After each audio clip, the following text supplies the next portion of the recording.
Bonjour à tous, est-ce que l'IA reprend des couleurs? On va essayer d'observer tout cela. On a vu BitTensor qui a rebondi depuis son bottom aux 240 $ d'environ 76%. Voilà, c'est ultra volatile ce genre de crypto-monnaie-là, on le rappelle, tout simplement. Mais on est dans la zone cruciale, selon moi, de danger. Alors, est-ce que Bitcoin, en tout cas, pardon, BitTensor va reprendre son mouvement aussi? C'est assez simple. Au niveau de l'analyse, si on l'établit, on est pour moi dans la zone de danger qui est 7 FVG. Et bien sûr, bien sûr, bien sûr, la récupération du momentum haussier, selon moi, se fera en cas de cassure de ce niveau-là. Hop, vous le mettez. On va rajouter d'ailleurs une petite alerte à cela pour se dire, bon, dès que BitTensor, euh, hop, Tao, dès que BitTensor casse les 501 dollars, pour ma part, c'est haussier. Voilà. Donc on n'oublie pas le pattern sur Tao BitTensor est juste ici. Hop, retour dans le bloc. Magnifique. Donc là, on a une explosion. Mais on n'oublie pas, dans les tendances baissières, on a toujours eu ces explosions qui peuvent d'ailleurs vous inciter à des pièges. Ici, on aurait bien dit une accumulation. Au final, le piège se trouvait dans l'espèce de trendline qu'on avait là, tout simplement. Et au final, même le COS donc, que j'avais mis ici, et ben en fait, on est venu le prendre simplement avec une mèche et on n'a pas clôturé au-dessus, qui était aussi un signe de simplement inducement, prise de liquidité pour ensuite s'inverser. Dès à présent, on voit que Tao Bitensor a de la résistance dans cette zone-là, c'est tout à fait normal. Et que dès à présent, selon moi, si on va avoir la fameuse recovery en escalier, vous le voyez, il faudra du coup réagir dans ces zones-là. Je ne sais pas de quelle violence, mais il faudra dans tous les cas casser. Parce qu'en fait, dans ces patterns-là, on peut très bien réagir dans la FVG, s'approcher là, mieux dump, et ensuite reprendre comme ça. Et en fait, ça te fait un, je sais pas, un genre de trendline, bref, avant de le casser en fait sur Tao BitTensor. Certains pourront dire peut-être un épaule, épaule tête épaule, c'est possible. Bon, moi j'appellerais ça plus une accumulation, mais bref, vous avez compris le fond de la pensée. Pour ma part, c'est ce niveau-là qui indiquera une reprise sur le Tao BitTensor. Et du coup, lui qui est le leader, ça pourrait redonner un un coup de souffle, un vent frais tout simplement. Sachant que la clôture était très très bullish sur notre ami Tao. Et là, on a aussi pareil cette bougie-là qui est magnifique, qui est une bougie verte pour l'instant. Bon, on vient de commencer, on est mardi. Il faudra attendre jusqu'à vendredi. Mais généralement, en fait, quand on a ces bougies-là, la troisième est souvent aussi une bougie haussière. Il ne faut pas l'oublier. Donc la prochaine, il y a de fortes probabilités qu'elle explose et qu'elle amène du coup possiblement le fameux COS sur Tao. Sur Tao, ce que j'aime beaucoup aussi, s'il veut bien charger, c'est qu'il faut faire attention au graphique, on le regarde, mais un graphique qui m'intéresse, c'est au niveau du market cap, où on voit en fait que la distribution était tellement claire ici, ok, que la distribution était très claire. En fait là, c'est la charte de Tao en comprenant l'inflation. Et ce qui est ultra intéressant, c'est le setup qu'on a là. Il est d'autant plus cool parce qu'en fait, là où sur le prix du Tao c'était un peu flou, on l'a vu sur le market cap, on était simplement en train de créer un support énorme sur le même niveau du market cap. Là où sur Tao normal, ce n'était pas le cas. Donc là, c'est exactement la même chose. Magnifique, on a cassé ce support-là. Mais pareil, on est dans la zone de danger ici. Pour ma part, il faut casser cette FVG. Et bien sûr, il faut casser du coup ce high ici sur notre ami Tao pour, selon moi, une reprise haussière. Ok. Donc tant qu'on n'a pas une cassure, on peut, du coup, avec ce pattern de distribution, simplement se retourner pour faire des plus bas. Pour faire des plus bas et récupérer, du coup, parce que si on fait des plus bas que ici, en fait, on ira sûrement récupérer ce lot-là, celui-là, et combler peut-être de l'EVG qu'on a depuis très longtemps. Mais bon, moi, je pense que ce sera très succinct si jamais on arrive. Ce sera le scénario max panique. Pour l'instant, il suffit d'observer. On a le niveau d'invalidation pour moi, c'est ce bloc-là. Et après, bien sûr, si ce bloc-là casse, ça peut être intéressant de tout simplement sortir et de pouvoir avoir une entrée un petit peu plus bas. Pour ma part, je ne toucherai pas, je ne ferai pas ça, mais c'est quelque chose à savoir. Et du coup, le graph market cap est ultra important parce qu'il nous donne beaucoup plus en fait de détails globalement sur notre ami Tao. Si jamais on a du coup la zone qui agit en tant que résistance, pourquoi pas, on irait selon moi. Bah, pour ma part, je trouve qu'on a quand même énormément comblé, notamment sur du long terme, sur du mensuel. Donc c'est pour ça que je ne m'attends pas à ce qu'on vienne casser ces niveaux-là. Ou peut-être prendre la liquidité ici, mais en termes d'imbalance, il reste vraiment que ce gap-là, quoi. Il reste simplement ce gap-là, où à la limite, en fait, ce qui sera fait par le Tao, c'est revenir sur la dimen, quoi. Le bloc baissier à l'origine de l'explosion, c'est genre revenir dans ce bloc-là, donc autour des, allez, 120 dollars. Je ne pense pas, parce que pour moi, sur du mensuel, la bougie qu'on voit là, elle est intéressante. Donc il faudra bien évidemment attendre la fin du mois de février, mais elle ressemble beaucoup à cette bougie-là, encore une fois. Après, à suivre, hein, ça se trouve que là, on aura juste cette bougie verte comme ici, puis la bougie sera rouge. Mais là, on est de retour dans une dimen. Donc pour moi, j'attends une réaction du prix. On l'a eu. Et j'attends du coup le COS pour confirmer la reprise haussière sur Tao. Et du coup, ça pourrait être déterminant pour tout le secteur IA, notamment le Fetch AI, qui lui sur du mensuel est moins clean. Ok, on n'a pas clôturé en dessous, donc c'est positif. C'est positif, c'est positif.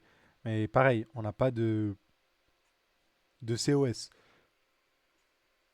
Sur le voie juste ici, ça se retrouve quand même pas mal haut au niveau du COS, même si on pourrait mettre peut-être celui-là. Donc voilà, il faudra suivre ce que ça va donner. Se trouve, on aura exactement le même pattern ici. Euh, on va stagner pour ma part avant de repartir.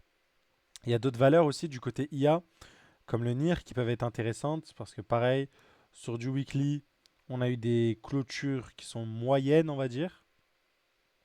Elles sont moyennes, pas trop en forme de bougie de retournement, quoi. Mais sur du mensuel, il faudra observer, on n'a toujours pas clôturé en dessous. Ok. Donc voilà, et même, je dirais qu'on a eu un retest de ce bloc initial qui est assez intéressant. Qui est assez intéressant. Donc voilà, sur un truc comme NIR, je pense que ce sera un peu comme Tao, il faudra attendre les reprises, les cassures. Pour l'instant, vraiment, ce truc-là ne veut pas bouger, hein. J'ai essayé de jouer je sais pas combien de patterns ici, ça ne bouge pas. Mais j'attends toujours. Dans tous les cas, si on veut dump, si jamais quelqu'un veut sortir par exemple d'une valeur parce qu'il est sous l'eau, tu vas juste en daily. Ok, ça va être le même cas pour Tao en fait. Si tu penses qu'on va aller plus bas, c'est très simple. Tu vois ce mouvement-là, tu vas juste shorter le rebond. Pour ma part, si jamais on veut entre guillemets faire un plus bas agressif, donc pour redistribuer, pour ma part, on va revenir ici, jusqu'ici, jusqu'ici, et on va s'inverser. Donc à toi d'ajuster le risque exactement comme quand tu achètes dans ce carré-là inversement. Donc c'est une zone où tu peux prendre tes perfs, enfin accepter de vendre parce que tu ne crois pas à la suite. Ok. Et ça, tu peux l'appliquer partout. Sur Tao, on arrive littéralement dans cette zone-là. Pour ceux qui sont en mode je me désexpose. Si tu veux te désexposer de manière intelligente, c'est dans ce bloc-là que tu vas le faire. Pour ma part, je ne le fais pas, j'ai toujours des convictions, mais je vous le partage parce que je vois beaucoup de gens vendre quand on est là. Mais en fait, quand tu as la mèche, le gros truc, même en bear market, tu verras qu'il y a toujours des rebonds. Des rebonds, pardon. Donc quand tu vois la première vague baissière, on va dire, imaginons que c'est de ce high-là à ce point bas, tu vois, on revient toujours au-dessus des 0,5. Donc c'est là où tu mitigates ton risque. Voilà.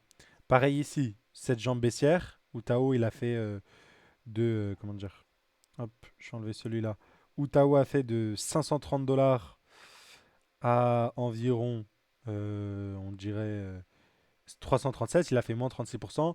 Tu dis ça y est, je suis trop sous l'eau. Boum, t'as ton palier ici. Voilà. Euh, et c'est toujours comme ça, jusqu'au moment où, quand tu te délègues de ton bac, par exemple ici, tu vois, tu te dis, bon, on va aller plus bas ici. Et au final, tu vois qu'on va transpercer même toutes tes zones.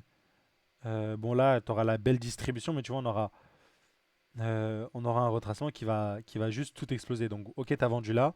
Après, derrière, on va juste tout exploser. Et là, tu peux te repositionner à l'inverse. Ça peut être intéressant de vendre ici pour ta santé mentale, entre guillemets, pour ta gestion du risque. C'est-à-dire, bon, je rachèterai quand ça confirme et je rachèterai ici au breakout. C'est vraiment, il y a plusieurs styles quand tu trades, trader de breakout, trader quand tu achètes dans les zones de rechargement. Donc voilà, là c'est les opportunités quand vous avez des rebonds comme ça pour les plus frileux de sortir pour ma part. Ok. Euh, et pour ma part, je ne sortirai pas de Tao, je suis toujours haussier et j'ai d'autres niveaux d'invalidation et donc voilà. Mais si jamais je voulais sortir de Tao, c'est comme ça que je le ferais. Pareil comme un truc comme Arweave. En vrai, si jamais on va plus bas et on n'a pas posé de bottom ici, bah je prendrai juste ça et j'attendrai un retour dans cette zone-là pour vendre le Arweave avec un drawdown, mais au moins je le vendrai à 14-15 $, cool, et j'en parlerai plus. Et c'est souvent comme ça. Bon, bah des fois le bear market est alourdi, faut pas l'oublier par exemple ici. Mais sur les autres niveaux, hein, quand on a la première jambe baissière de la distribution, vous voyez, bah là on a toujours un retour ici. Ici, bon, c'était pas ultra clean, on va dire, mais bon. Si le high est là, voilà qu'on a un retour. Donc, je voulais aussi vous partager ce petit truc. Pour ma part, Tao, vous avez les niveaux pour moi qui pourraient témoigner d'une reprise. Et je suis toujours optimiste. Voilà, globalement. Ce bloc-là sur Tao était une chance de rachat qui a été exécutée. Et maintenant, il faut patienter. J'essaie de voir si j'ai d'autres valeurs. Ah oui, j'ai AKT dans l'IA. Pareil, AKT, on revient dans le bloc très long terme. Celui-là, on a quand même accumulé avant le breakout. Bon, je dis en vrai, il n'y a que 80 jours dedans, mais je me rappelle, c'était quand même significatif ce qui a créé l'énorme run sur le truc, donc intéressant. Et là, on revient dedans. Pareil, c'est même niveau qu'il faudra observer. Et si jamais, par exemple, tu étais baissier sur un truc comme AKT, bah là, tu vas tracer ton truc, imaginons, et tu chercheras le rebond. Voilà, voilà. Donc globalement, sur toutes les crypto IA, je pense qu'on a fait le tour. C'est de réfléchir. On a parlé Arweave, AKT, bah peut-être Anker. Pour moi, il y a potentiellement un très joli setup. La bougie est clean en weekly. Cette bougie-là de retournement elle est intéressante. Il faudra voir la prochaine. Pour ma part, j'ai l'impression qu'on va potentiellement avoir un reversal à suivre. En tout cas, il faudra patienter. Est-ce qu'on aura besoin de liquider tous ces lots-là où on est juste en train de faire un lot, et là on est en train de faire un lot encore à suivre, encore une fois. Mais ce sera pareil. Je pense que Tao, vu le narratif, va juste simplement leader la danse. Voilà. C'est tout ce que je voulais vous dire pour cette vidéo. Donc c'est cool, ça explose. C'est une opportunité pour ceux qui veulent ne plus rien avoir à faire avec ces crypto-monnaies-là de sortir. Et pour ceux qui ont déjà rechargé, de patienter et d'avoir le COS des 501 $. Voilà, voilà. Allez, je vous souhaite une agréable journée. N'oubliez pas, si jamais vous voulez nos analyses, vous pouvez nous rejoindre dans le Discord ou tout simplement apprendre la stratégie. Vous avez aussi les modalités dans la description. À très très vite. Ciao, ciao.